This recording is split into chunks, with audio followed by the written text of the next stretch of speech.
आहे दैनिक संध्याचं संध्या लाईव्ह। नमस्कार, मी सुद्धा संध्या लाईव्ह मध्ये आपल्या सगळ्यांचं स्वागत। गेल्या महिन्यामध्ये अयोध्येतील राम मंदिरात प्राणप्रतिष्ठा सोहळा संपन्न झाला।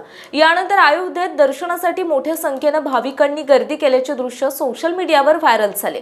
त्यापाठोपाठ आता काशी आणि मथुरा येथील मंदिरांचा मुद्दाही जोरदारपणे मांडला जात असून ज्ञानवापी प्रकरणावर सर्वोच्च न्यायालयामध्ये सुनावणीही चालू आहे। या पार्श्वभूमीवर आज मनसे अध्यक्ष राज ठाकरेंचं निवासस्थान असलेल्या शिवतीर्थ बंगल्यावर बाळा नांदगावकर यांनी बाबरी मशीदची एक वीट राज ठाकरेंना भेट म्हणून दिली आहे। यावेळी राज ठाकरेंनी माध्यमांना त्यावर प्रतिक्रिया दिली आहे।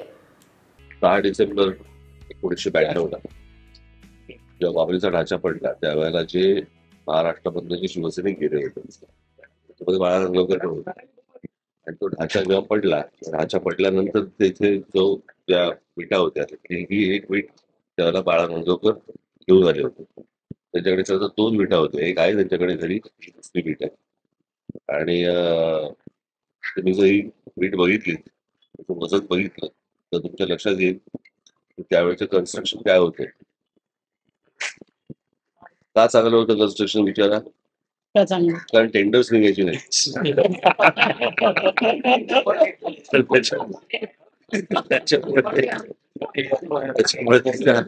हातामध्ये मी देतो, याचं वजन करून बघ।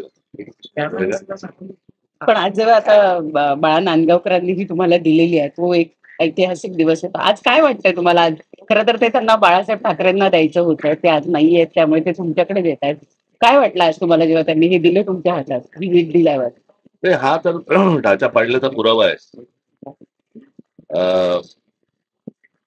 आता मला राम मंदिर त्याच्या ज्या विटांमधनं बांधलं त्यातली पण एक वीट आणायची, म्हणजे जी उरली असेल ती। कारण अजून मला असं वाटतं मंदिर अजून बांधायचंय, पूर्ण व्हायचंय, तर ती एक वीट मला असं वाटतं मी लवकरच मिळेल।